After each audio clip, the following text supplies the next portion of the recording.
Just a Bit of Bread by Neon Sanketsu. Chapter 1. Bread. Change seldom starts at the top. On the contrary, it often began at the bottom, with the weak, the powerless, the outcast, and the helpless. The tiniest of ripples effect the greatest of changes. Wouldn't you say? Sometimes. Sometimes those we consider weak turn out to be the strongest of us all. A bit of bread. It wasn't meant to be this. It wasn't meant to be this way. We killed her. I know we did. I felt it. I saw her die. Tore her head off myself, even as Sasuke sealed the rest. It was a hard, bitter victory, but it was our victory. Good men and women died to get the two of us there, to give us the final opening we needed to finish Kaguya off once and for all. I devoured her body with my chakra. He sealed her soul away with his new eye. She's never getting out, never coming back. We fought together, set aside our differences, used up the last dregs of our lives to put her away for good. So why am I here? Why am I bleeding to death? Why? I don't understand. Where did we go wrong? Were we betrayed? By whom? Were we defeated at the last minute? How? None of it makes any sense. There's no one left to fight. How could we have been betrayed? Sasuke and I made settling things well after we blew each other's arms off, but still, that totally counts. We can't possibly die of something like blood loss or chakra exhaustion after coming this far. That's too cruel. Are we really going to die like this?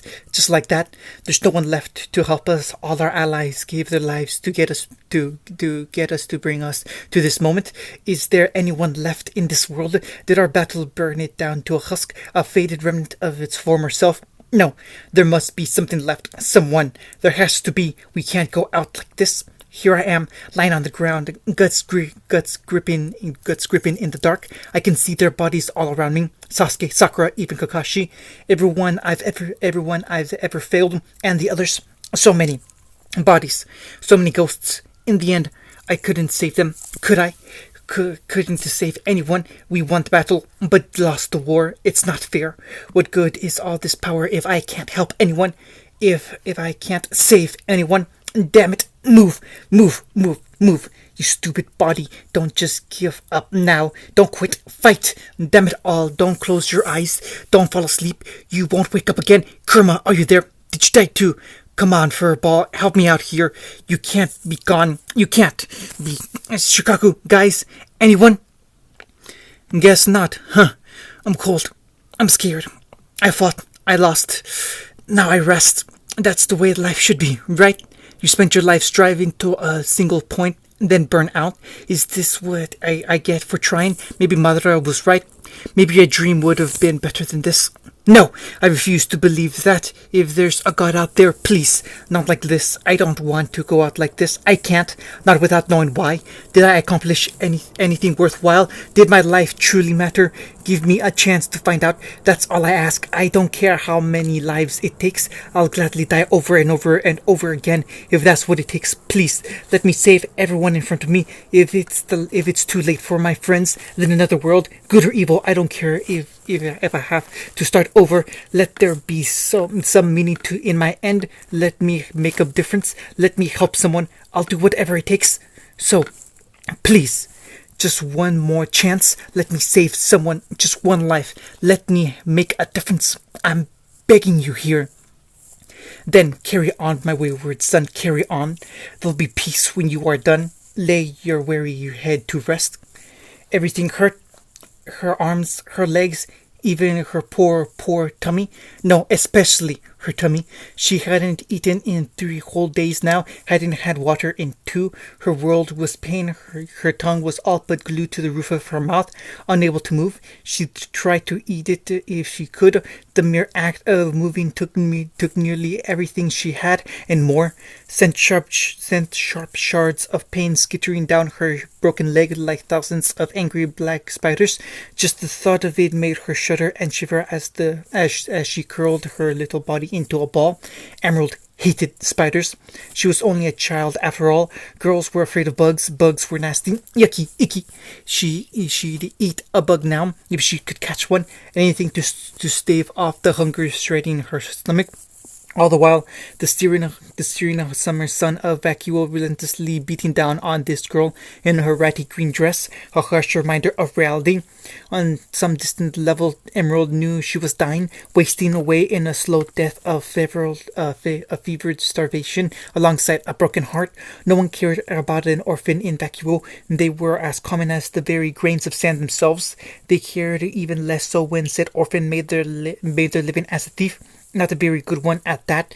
She was too weak now, too weak to use her power. The faunus left her alone these days. No one had come to check on her. No one had stopped to ask if she was all right. No, she had been left to crawl along in the alleys like a rat, living off whatever scraps she could find. She was weak, helpless, powerless, because she'd screwed up, gotten herself caught. Her power, that one special gift that made her unique, the precious ability she'd used to survive for as long as she could remember, had failed her for the first time in her life, and she had no one to blame but herself for it. She'd made a mistake. There had been too many people around, and she'd been too hungry to distract them all. When she tried to steal food from a merchant, his guards chased her down. They didn't care that she was hungry. They still hurt her, broke her legs as a reminder. She couldn't afford any treatment. What little lien she managed to scrounge was soon stolen. She had no parents to speak of. There was no one to rely on. Only herself. Her stomach growled traitorously, and she slapped at it in a fit of pique. It only made the pain worse. Emerald hated this place, wanted to leave it behind. They said Dale and Mistral were better than this. Why didn't everyone just go there? She would have gladly gone. She would have gladly done so if she but knew the way. Alas, she did not. Every day, Emerald always mustered what little strength. Every day the sun rose to scorch her back. Every day Emerald would always muster what little strength she could to crawl under an awning and find some shade. Every day someone walked right over her, man, woman, and children alike. None spared her so much as a passing glance. She wanted to speak, wanted to reach out, but she lacked even the will to do that. On the rare occasion she dared to try, she found herself beaten again. Vacuole was a harsh place with only one rule: survival. If you couldn't survive on your own, you weren't welcome. Today should have been no exception. Today, everything changed. Oh jeez, a new voice made her jump. You don't look so good. Faltering red eyes looked up, squinting against the harsh afternoon light.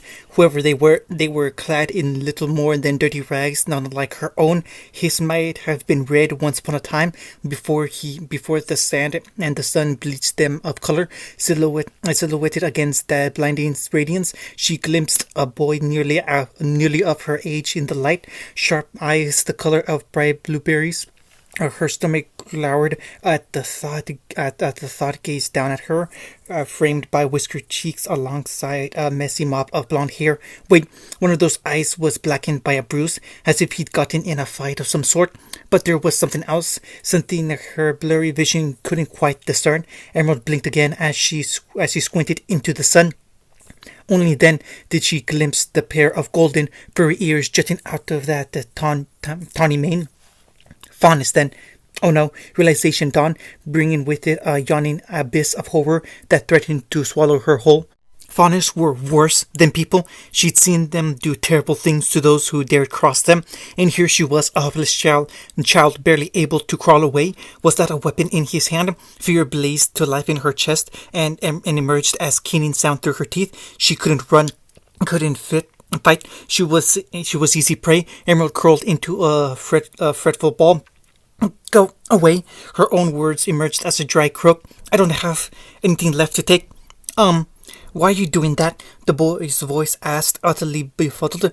I'm not going to hurt you, you know. When it became readily apparent that he wouldn't leave her be or lay a hand on her, only then did she dare to peek at him through aching fingers. Something bright and yellow swished at her feet to tickle her toes, and she noticed the tail a heartbeat later. Wait, tails? She couldn't be sure. Who are you? Me. My name's Naruto. His head tilted, ears twitching in mild curiosity. She found it strangely adorable. His sunny disposition didn't waver in the face of her fear. Who are you? Emerald. Huh, a blink. That's a pretty name. Those words were spoken with all the innocent that only a child could could possess, yet something fluttered in Emerald's chest all the same. Pretty. She'd never been called that one before. Trash, street rat, waste of space, but never pretty. His mouth swayed her opinion, won her heart in an instant, even if it hadn't. The tiny canteen at his belt and the battered loaf of bread clutched in his right hand, not at all the sort of weapon she first feared. This dispatched the last of her hesitation with ruthless efficiency. Her eyes were drawn to them like a moth to a flame, her throat burning, stomach curdling painfully in on itself. The boy must have seen her staring too, because he glanced at the hardened loaf. Only then did his gaze fall back upon her. "You want this?" he asked. Emerald would have lunged at him, tried to take it if she were strong enough. In her current state, she could only paw at the air and hang her head in despair. Stupid! Of course he wouldn't give it to her. Only a fool would give a starving girl their only food and water. Only the strong survived here. She tried to take her power, her semblance, and push it at him, trick him. Make him see what she wanted to see. She couldn't. The pain was too great, her hunger too taxing for her to focus. She could only groan and resign herself to failure. Her heart would just about stopped when something warm and metal and wet gently pressed itself into her hands. Emerald's first fearful instinct was that the canteen might have been poisoned, that this was a trick of some sort, meant to make her lower her guard. Thirst overrode this irrational paranoia as she unscrewed the cap and drank deep of the gift she had been given. After going so long without, she nearly choked as a result. Bile threatened to swarm up her throat, but she bit it back down and forced herself to swallow. It was not very good water, all told, but it was far better than anything her parched mouth had seen for the last few days. It was, in a word, bliss. "Slow sips now." Naruto's voice snapped her out of her daze. "You'll not want to waste it." In that moment, she would have died content. Then he offered her his only bread. Emerald went terribly still. "What about you?" I'm not hungry." The fawness favored her with a grim grin. "I already ate. Take it." Liar. Now that he'd gotten this close, Emerald could see the truth. He looked worse than her, much worse. His body was covered in bruises and scratches. He'd probably fought for that bread and water, fought hard. Yet here he was, giving her his only food, but she was so very hungry, and it was right there, just waiting for her. "Forward, ho!" cried the tiny Emerald in charge of her brain as he threw a leap forward. With that final decision made, Emerald all but snatched the loaf from his hands, nearly biting his fingers in her haste to consume this precious sustenance. It wasn't soft, warm, or even doughy at that. If anything, it was hard and stale. She nearly chipped one of her teeth on it when she bit down. It wasn't all that good either. There was nothing particularly special about the meal. It was just a bit of bread. Looking back, it might have been a little stale at that, and yet it was the single best thing Emerald had ever tasted, because for the first time in her life, someone had given her food of their own volition. Hot, bitter tears stung at her eyes as she tore into her meal, but she didn't much mind them, because someone was here. She'd found someone who cared for a small child who'd been neglected all her life. Any form of positive attention was enough to rattle her world, even if it came from a scruffy boy barely a year older than her. It changed Emerald's world, shunted aside the beliefs she'd heard for so long. Just a hair, a touch, just enough for a tiny seed of hope to plant itself in her heart. This also altered her focus.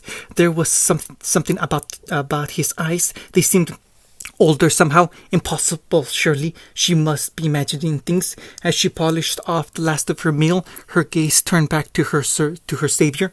She was still gnawing on the last of her bread when Naruto bent down and began to massage her head, rough fingers smoothing her green hair slowly and deliberately. Startled by this unexpected act, she glared up at him, expecting an attack. It never came. He simply continued his ministrations, stroking her scalp in small, soothing motions, rather her hair. The very same hair she'd ever hated, always been mocked for. "Why?" she demanded between the last of her tentative bites. "Why would you give me your only food? Are you stupid?" Naruto tilted his head again. "Because I wanted to," he said simply. "Do I need a reason to help someone?" The younger girl faltered. "No, but..." That disarming grin flashed out again like gold. Then shut up and accept my goodwill, Greenie. Apparently, that goodwill consisted of much more than mere food, because in the time it took Emerald to nibble down on the very last of that crusty bread, her newfound friend, dare she call him such, released her head, reached down and swept her off her feet. Literally, she scarcely had a moment to gasp before she wound up on the blonde's back. Her small fingers dug into the tattered fabric of his shirt. Her bad leg screamed fiercely at this sudden movement, forcing the girl to grit her teeth against it and ride out the pain. But even that searing agony paled in comparison to her confusion. "Well, hey, stop," she spat. "Where are you taking me?" Naruto didn't even deign to look back at her. "Home. I don't have a home," she hissed. "You do now." Something fractured deep inside of Emerald. It began as a tiny crack in her defenses, a faint line etching itself against the walls she'd put up around herself.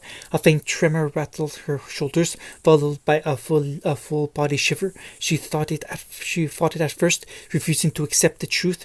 With each passing step, her defenses began to crumble. Naruto kept walking, heedless of the looks they garnered, heedless of the jeers. All the while, Emerald continued to tremble. One hand rose to cup her mouth, while the other fastened itself firmly onto his shoulder. She bit her lip to hold back her tears, worrying it between her teeth as her emotions went to war with one another. Though she had no way of knowing, even in another life, Naruto was still, well, Naruto, no matter the life or incarnation, he had that effect on people. That, and he simply didn't take no for an answer. Still, her fear fought her for every step he took, trying to claw her back. "You're just going to betray me?" "Nope." Naruto chipped in loudly over her words. Don't know what that word means." Emerald twitched. "You can't just force me to be friends with you." "Nope. Am." Her captor disarmed her with a whistle. "Did?" Emerald wriggled wildly. "Let me argue with you, dummy." A blue eye peeped at her over his arm. "Nope." "Ugh. Where are we going? Where are we even going?" "Nope. You'll see when we get there." "Naruto!" she cried, seething. "Aha! You said my name." Emerald couldn't win.